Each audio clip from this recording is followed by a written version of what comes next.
Yeah, this question's for John. John, I'm out here at Arizona Cardinals training camp. You got a message for your brother, and then also, could you tell me about your training going into this fight? Well, as far as Chandler, I'm super proud of him to be in Arizona. I mean, he's really living an amazing life. I mean, to be young and to have just signed an $83 million contract and be single, I think that guy lives in like a $4.2 million house. He is the modern day Bruce Wayne, and I'm so proud of him. And as far as the training, man, I was glad to have him down here. I mean, he only stayed for 1 week, but I feel like he changed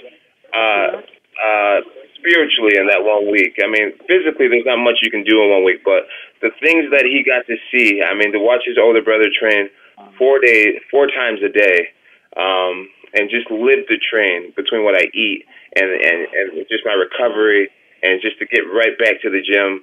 I think it inspired him, and I think it's going to translate in the football field. I don't think there's anything the Cardinals could do to him on that field that would be tougher than what he witnessed me do here at high altitude in Albuquerque. So yeah, I had a great training camp though. To answer your question, right now I weigh about 217. I'm fully hydrated. I've been eating meals all day, and I feel amazing, man. I feel like I'm at age 30, which should be my prime, and no injuries, and super confident. I beat this guy before. We've made some major adjustments, and I'm excited to see what I'm capable of in my very first rematch against a guy that I've already beat. You know, like the first time I fought Daniel, it was like, well, he's undefeated, man. Maybe he has it. You know, maybe he has that it factor. You know, some people have that it factor, like Floyd Mayweather or Cale Sanderson or just people who can actually go undefeated. And now that I found out that he doesn't have it, I'm excited to freaking be the GOAT and freaking not only beat this guy, but to finish him this time. And this is what my camp has expected out of me. It's finishing people and to provide an output that I don't believe he can handle. So we're excited. We're really excited about this. Thanks, John. John, you know you ain't finishing nobody. When was the last time you finished anybody? Now you're going to come back after all this time away and finish me? You've lost your mind. You're not finishing anything. I gotcha. You mentioned earlier that you've always had an antagonist. Is Daniel Cormier your greatest antagonist? I would say outside of the octagon, yes, because of all the back and forth and all the verbal. But inside of the octagon, it would have to be Alexander Gustafsson. I mean, he came the closest to actually put me in a spot where I felt like, shit, I'm digging deep right now. Like I am possibly, I could be losing this. You know, with Daniel Cormier, with Rashad Evans, with anybody else that I beat by unanimous decision, I never felt like there was never a moment where like I felt like I was in danger or I had to even dig deeper, like pull out my reserve. I was coasting. I mean, at one point in the first fight, I smiled and looked up at the camera. I was like, this is great. It was fun. It was high pace. He pushed forward and moved forward, but I mean, at no point did I get robbed or wobbled or hurt or he made me bleed or anything. I had my whereabouts at the end of the fight. I remember putting my hands up and he thought the fight was over and he quit like he normally does, and then I slapped him 2 more times and gave him the DX suck it sign. It was a fun fight, and this fight's going to be even more fun. He's 2 years older. Easy, your response to that? You know, at this point, I'm really not interested in arguing and fighting with this guy anymore. I'm not interested in the back and forth. I'm not interested in all that stuff anymore. My goal is to get into the octagon on Saturday. If all the things that he is saying right now is true, then great. If you feel as though he never had any danger in the first fight, then great. If he feels that my age will be the determining factor in this fight, then great. These are all things that I can look forward to proving him wrong on Saturday. Guy has no idea what he's in for. But I'm just going to sit back here, let him talk, do his job of selling the fight, and I'll go collect my check and defend my belt on Saturday. I'm glad that he has no intention on arguing, because I'm not arguing with him at all. I'm answering you guys' question. I'm also glad that he's in there for his check. In a very long-winded fashion, and trying to say stuff like that he knows isn't true. Oh, but I'm passionate, man. I'm so excited, man. I'm not a commentator. I don't talk for a living, so I talk with my heart. I'm excited about this, man. You don't think I am? Do you actually think I'm not excited? Hey, John, listen, I can do it too. Hey, how about we not address each other and answer these questions? I could do it too, John. I'm excited about this, man. I can do the same shit. Cool. Well, how about we not address each other and just answer these people's questions? Can we do that? Can we be professional? Then yes, we can be very professional.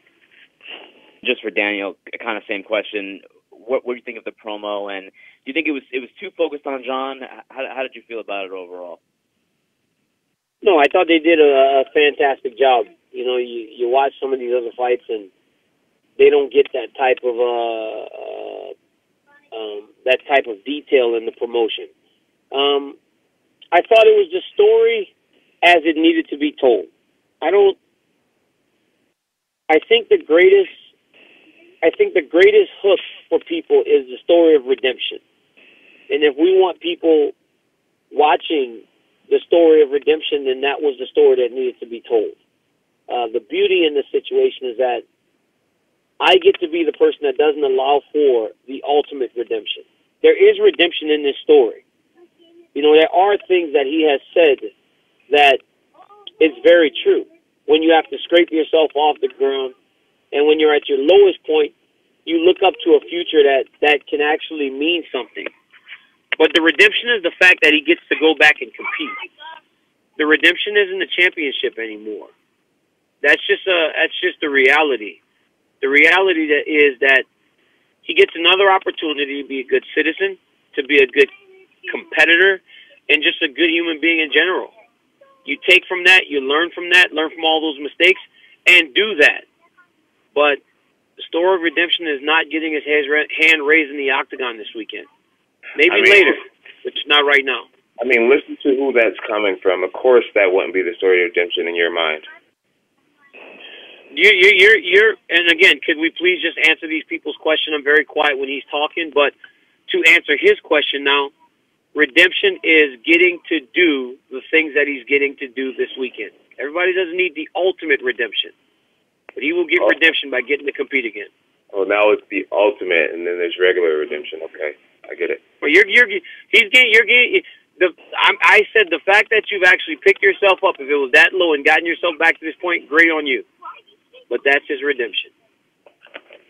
And leads me to my next question. This is for DC. How much does it bother you to like to kind of go in WWE terms? He knows he can beat you. As of right now, the narrative is you think you can beat him. How much is that a motivating factor, or does that bother you? It doesn't bother me, because I don't question myself in regard to this competition.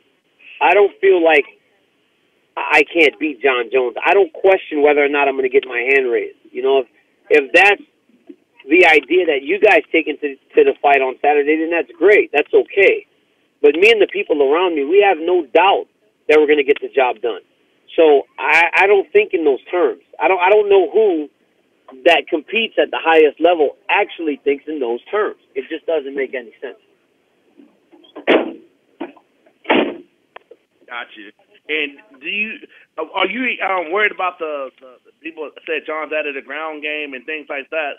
About Jackson, basically, the Jackson team wants to finish you and basically put them on their resume. Does that bother you, or just something like just all talk to you? It's all noise, man. All of it's just noise. You know, all the other stuff from before, whatever. Like, you know, it's the anger and the animosity and all the bad blood and all that other stuff that this fight was built on the first time. I really don't care about it anymore. For me, it's about getting in there and competing. Going in there and doing what I feel I'm able to do, and that's getting the job done. I'm not worried about what this jiu-jitsu and all that stuff. I've done jiu-jitsu my entire career. I've done it the whole time. I'm confident in my jiu-jitsu. I'm confident in my grappling. I didn't have to do it late. So it's not a big story now. So no, it's not. It doesn't bother me. Nothing bothers me. And for me, for you to say that it's all noise, I'll say for him to say it's all noise, because I'm not addressing you, DC. For him to say it's all noise, it would be all noise if we didn't prove the first time that we can beat you. It's not all. And if we had never fought before, it would be all noise. But everything that comes out of my mouth is what I truly feel to be true. So it's not all noise. The proof is in the pudding.